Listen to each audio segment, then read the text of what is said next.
Alors une vidéo sur cet exercice est un petit peu difficile de dénombrement parce qu'on va dénombrer des permutations.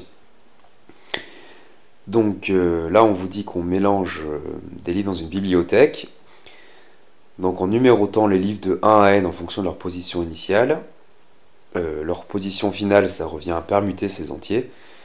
Donc on modélise ça par des permutations, c'est-à-dire des bijections de l'ensemble des entiers de 1 à n vers ce même ensemble.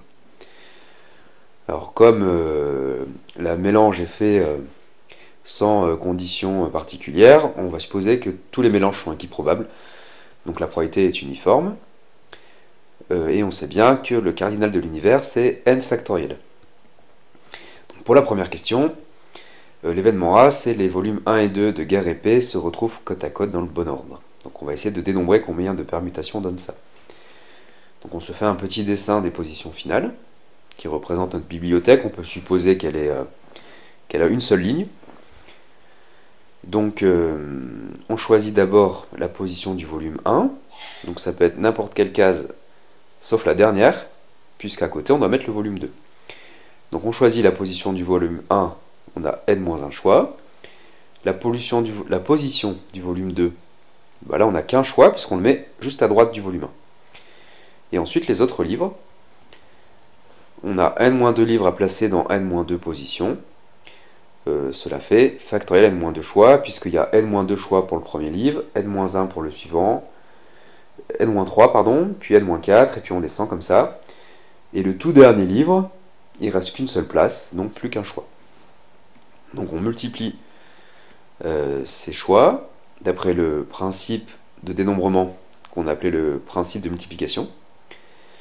Et on trouve factoriel n-1, et donc la probabilité de A, c'est 1 sur n. Bon, ce qui est assez surprenant, c'est qu'on trouve une formule toute simple. On trouve 1 sur n. Alors la question suivante, ils sont côte à côte, mais on ne vous précise pas l'ordre. Donc on va distinguer.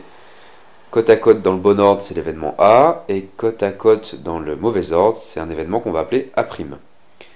Donc on voit facilement que la probabilité de A', c'est 1 sur n, avec le même raisonnement.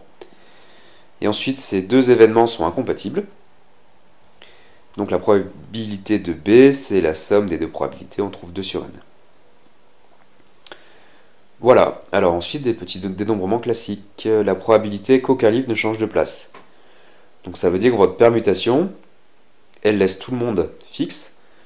Donc cette permutation, c'est l'identité, puisque K devient K. Donc le cardinal de C, c'est 1, et donc là la probabilité, c'est 1 sur n factoriel, ce qui est très très proche de 0. Ensuite, la probabilité qu'un seul livre change de place. Donc là, on veut une permutation qui a n-1 point fixe, et par contre, il y a un élément qui prend la place d'un autre. Et bien, c'est impossible, puisque cet autre élément, il était censé rester à sa place. Donc c'est un peu un piège. Cet événement est impossible, donc sa probabilité est nulle. Et le dernier, c'est la probabilité que exactement deux livres changent de place. Donc là, c'est un peu plus compliqué. Alors, on dessine les positions initiales et les positions finales. Donc, on doit choisir deux livres, donc les deux cases rouges. On les change de place, et tous les autres, ils restent à leur place. Donc, qu'est-ce qu'on doit choisir? On doit choisir les deux livres. Là, il y a plusieurs choix. Les échanger, il n'y a qu'une façon de le faire. Et que les autres restent à leur place, il n'y a qu'une seule façon de le faire. Donc la seule chose qu'on choisit au final, c'est les deux livres.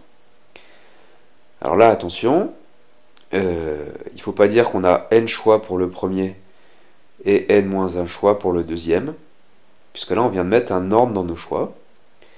Et par exemple, dire qu'on prend le journal de Picsou et le journal de Mickey et qu'on les échange, c'est pareil que de dire qu'on prend le journal de Mickey et le journal de Picsou, et qu'on les échange. Ces deux phrases donnent le même résultat final, donc il faut le compter qu'une seule fois. Alors mathématiquement, on choisit deux valeurs distinctes, sans tenir compte de l'ordre des choix, ça s'appelle des combinaisons. Donc le cardinal de E, c'est 2 parmi n. Donc c'est pas nn-1, c'est nn-1 divisé par 2. Il faut enlever l'ordre des deux choix. Et donc la probabilité de E, on trouve facilement ceci.